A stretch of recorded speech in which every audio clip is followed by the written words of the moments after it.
New COVID cases have been confirmed in the UK. That's in the latest 24-hour figures, the highest number of infections since January. Now, this comes as more than 500,000 people in England and Wales have been asked to self-isolate by the NHS Test and Trace app. And it's caused significant disruption to workplaces. Let's talk to... So, time is 6:36. Mike's ready with the sport. I rather like the image you have behind you there. It's like the cover of a novel or something, isn't it? I was thinking an album cover or a tour poster. Coming to a golf course near you soon. It's the Fleetwood and Rose Show.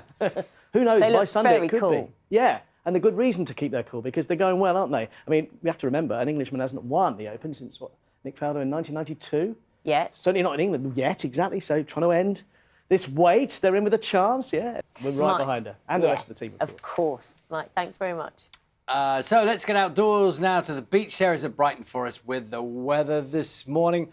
What a beautiful morning. Sarah, I did a story, we were looking at a story earlier in the papers about dangerous gulls. Be careful of the seagulls. Some posties on the coast have been having to... You've spoiled us with that beautiful scene behind you and the amazing colour of the sea, and we're going to continue spoiling you, actually, with a view coming up now.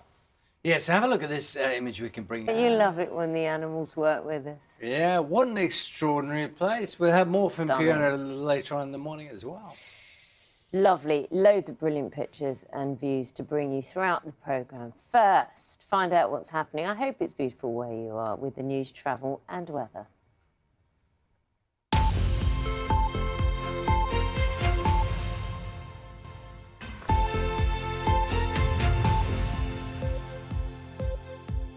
Good morning. Welcome to Breakfast with Charlie State and Naga Munchetty. Our headlines today.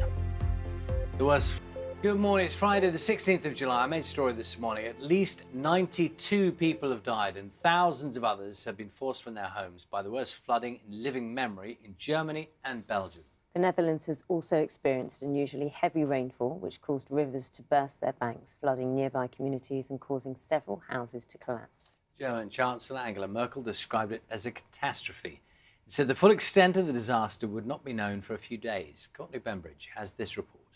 You can see the devastation, obviously the physical devastation, but also what it's doing for the homeowners and people's lives. Anna, thank you for showing us around. Yeah, and we'll keep you up to date with developments there. We're speaking to journalists in Dusseldorf a little later on. Also, you probably know by now, problems in Belgium as well. We'll be catching up with some of those who've been affected in Liège in Belgium also.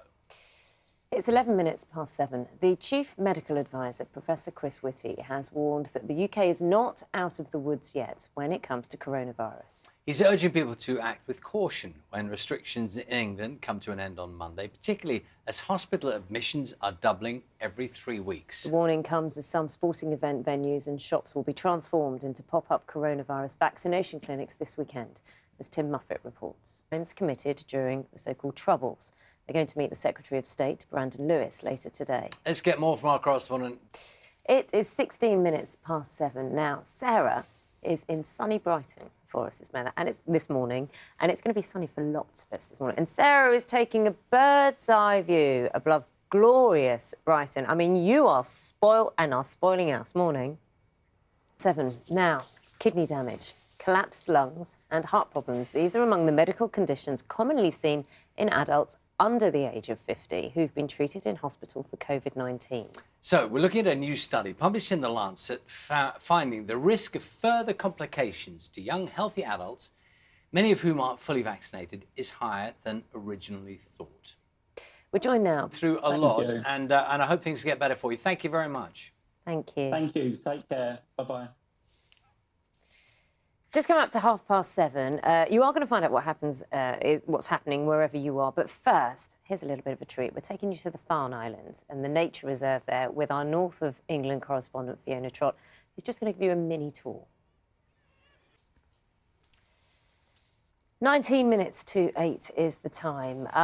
We should talk about sport. Mike's going to be bringing us up to date shortly, but we're going to talk about one of Britain's most successful athletes, Mo Farah, who says that racist abuse towards black sportsmen and sportswomen is getting worse. In an exclusive interview with the BBC, the four-time Olympic champion has called on authorities to do more to tackle the problem. So Mo has also revealed that despite failing to qualify for the Tokyo Olympics, he's not ready to hang up his running shoes just yet. He's been speaking to Victoria Derbyshire.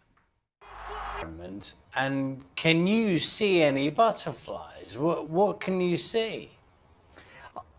There's 2 questions. Which is your favourite on that sheet, butterfly? And why hasn't that elephant moth flown away from you? Very much, Chris Packham there. You take care of yourself. Enjoy that tranquility. Great butterfly Thank count. you. Get involved if you can. Stay with us. We've got the headlines coming up in a moment. Charlie State and Naga Munchetty. Our headlines this morning, at least 92 people have died and thousands of others have been forced from their homes by the worst flooding in living memory in Germany and Belgium.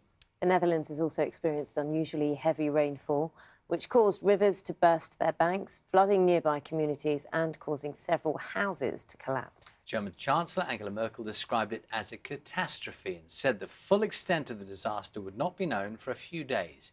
Courtney Bembridge has this report. So you have shops, just so people understand, you have them in shopping centres, but also in high streets. We do, yeah, 72 stores. So in Anna, total. paint us a picture on Monday.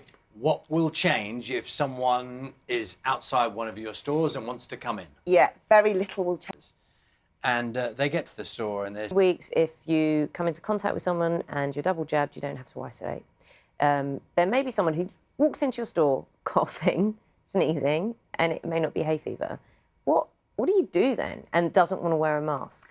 I think this is back to... I mean, this is a reality. And there is an interim period, as Naga was saying, is. maybe the next month, when it's expected that's going to be a real issue for employers. It is going to be a real... Take 10 minutes to try on a piece of jewellery that you're going to spend a lot of money on. It takes No, up it to does. half It an takes hour to longer an than hour. that. But our store teams wouldn't have their phones with them in store, so... Because Thank it's a you. major change for lots of high street is. stores just like yours. Thank you. Thank Thank you. Time to find out what's happening where you are. See you shortly.